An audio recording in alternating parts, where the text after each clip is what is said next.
حضرت ابراہیم علیہ السلام کی عمر مبارک 86 برس ہو چکی تھی، تاہم اولاد کی نعمت سے محروم تھے۔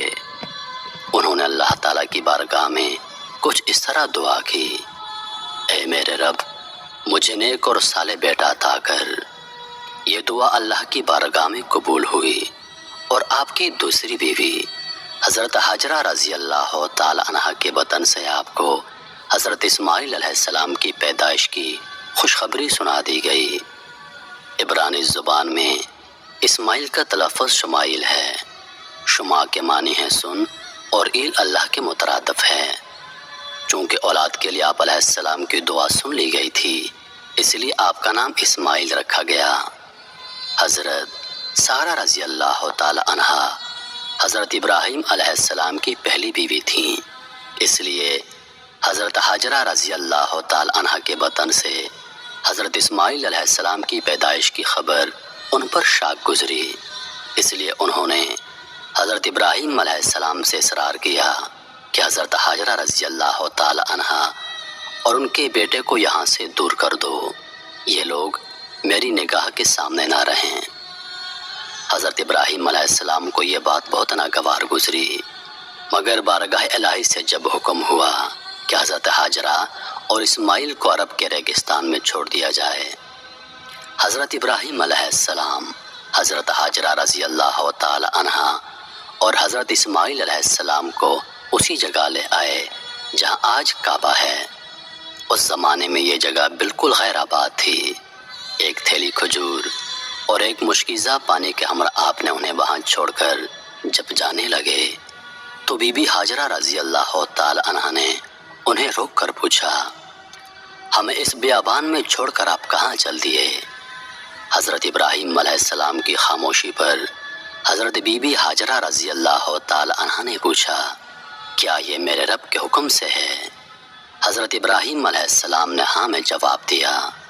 تب بی بی حاجرہ رضی اللہ تعالی عنہا نے انہیں جانے دیا اور فرمایا: ہمارے لیے اللہ ہی کافی ہے۔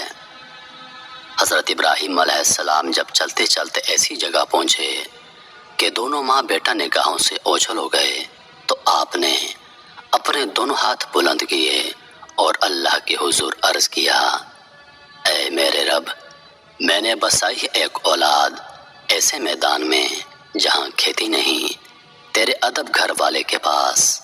اے رب، ہمیں تا قائم رکھ ربط۔ اے رب، بعض لوگوں کے دل جھکتے ان کی طرف اور ان کو روزی عطا فرما اپنے فضل سے تاکہ یہ شکر کریں۔ حضرت حاجرہ رضی اللہ تعالی عنہ چند روز تک مشکیزے سے پانی پیتی رہیں اور کھجوروں سے گزارا کرتی رہیں اور حضرت اسماعیل علیہ السلام کو دودھ پلاتی رہیں۔ جب پانی اور کھجوریں ختم ہو گئیں تب وہ پریشان ہو گئیں، کیونکہ وہ خود بھوکی تھیں، اس لیے دودھ بھی نہ اترتا تھا اور بچے نے بھوک اور پیاس سے رونا شروع کر دیا تھا۔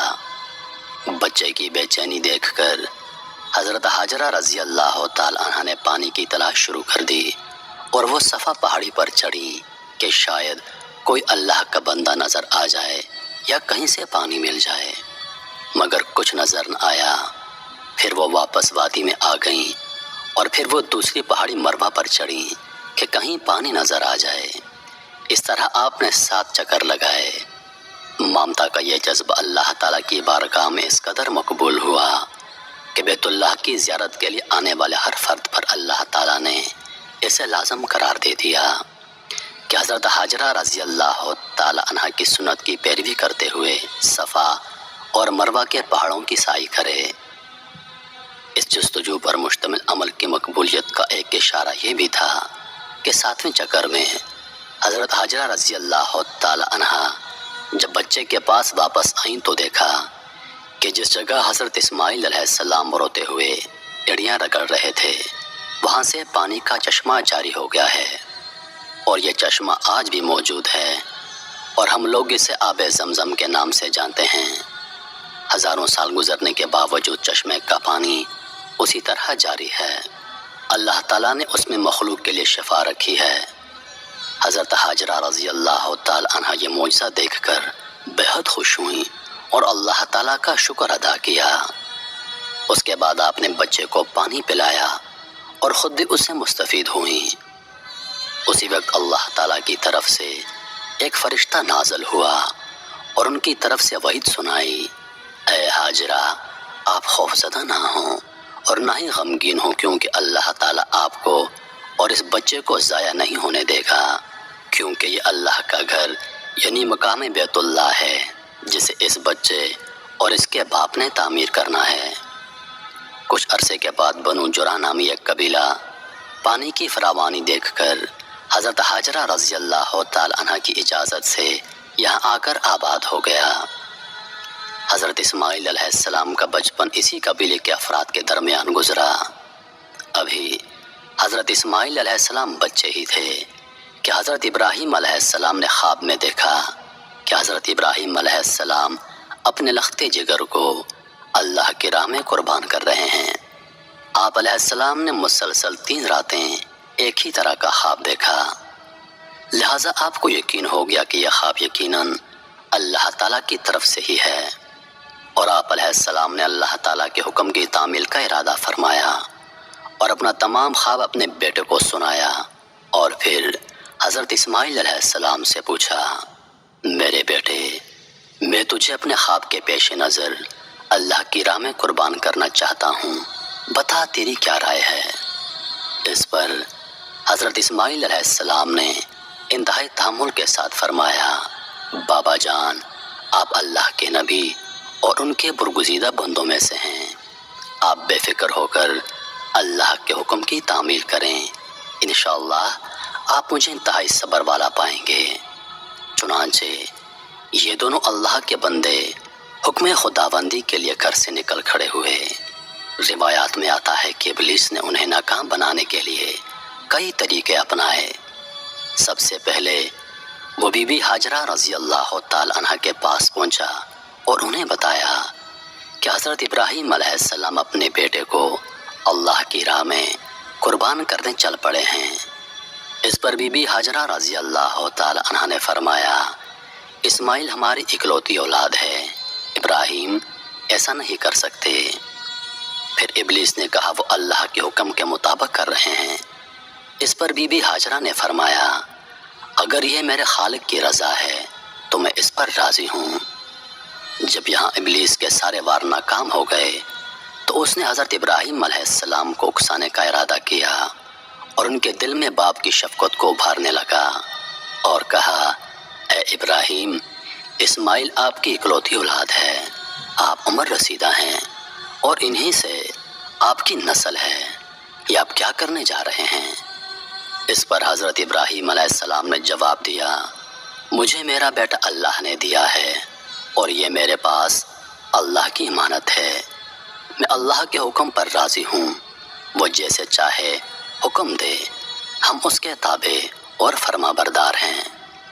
آپ علیہ السلام کے جواب سے ابلیس کو سخت مایوسی ہوئی، لیکن اس نے آپ کو بہکانے کی اپنی ناکام کوشش جاری رکھی، حتیٰ کہ اس نے حضرت اسماعیل علیہ السلام کو بھی بہکایا، لیکن وہ بھی اپنے مقصد پر ڈٹے رہے۔ حضرت اسماعیل علیہ السلام نے فرمایا، میں اپنی رب کی رضا میں راضی ہوں، میرے رب نے میرے بابا کو براہ راست میری قربانی کا حکم خواب میں دیا ہے، اور انبیاء کرام کے خواب سچے ہوتے ہیں۔ کہا جاتا ہے کہ ابلیس نے انہیں 3 مرتبہ قربان گاہ جانے کی راہ میں حائل ہونے کی کوشش کی، اور تینوں مرتبہ حضرت اسماعیل علیہ السلام اور حضرت ابراہیم علیہ السلام نے ان پر کنکر برسائے اور اسے کامیاب نہ ہونے دیا۔ یہی وہ سنت ہے جسے ہر سال حجاج کرام دہراتے ہیں، اور یہ سنت رمی کہلاتی ہے۔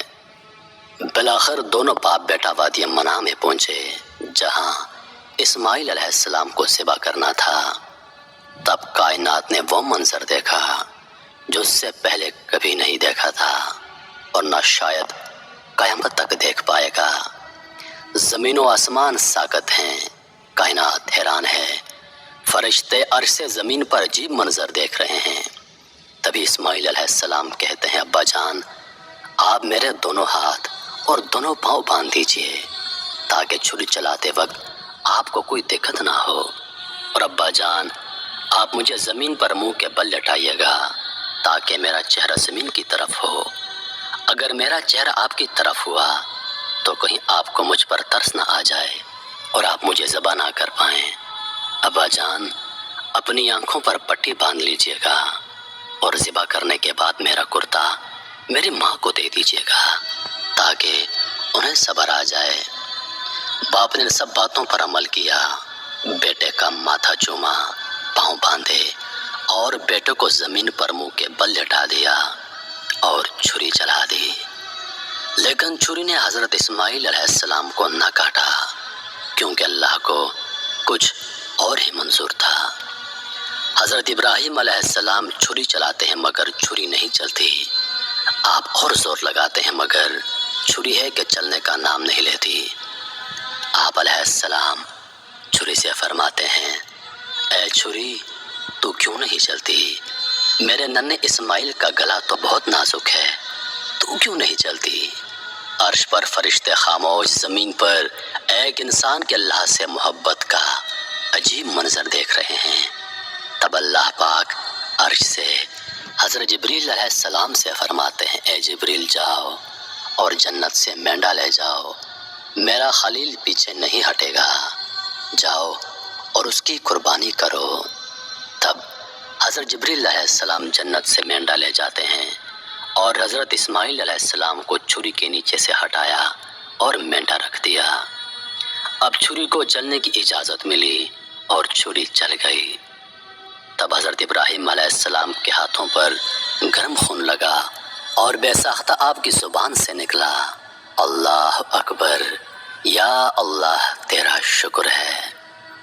مگر جب آنکھوں سے پٹی اتاری تو حضرت اسماعیل علیہ السلام صحیح سلامت ایک طرف بیٹھے ہیں۔ حضرت ابراہیم علیہ السلام کی تابعداری اور حضرت اسماعیل علیہ السلام کی فرما برداری بارگاہ الہی میں قبول ہوئی اور اللہ نے حضرت اسماعیل علیہ السلام کو ذبح ہونے سے بچا لیا، اور ان کی جگہ جس جانور کی قربانی دی گئی اس سے متعلق روایات میں آتا ہے کہ وہ جنت سے لایا گیا ایک مینڈا تھا۔ یہی وہ قربانی ہے جس کو تا قیامت امت مسلمہ کے لیے عملی نمونہ بنا دیا گیا ہے۔ اس واقعے کا ذکر اللہ پاک نے قرآن مجید میں اس طرح بیان فرمایا ہے۔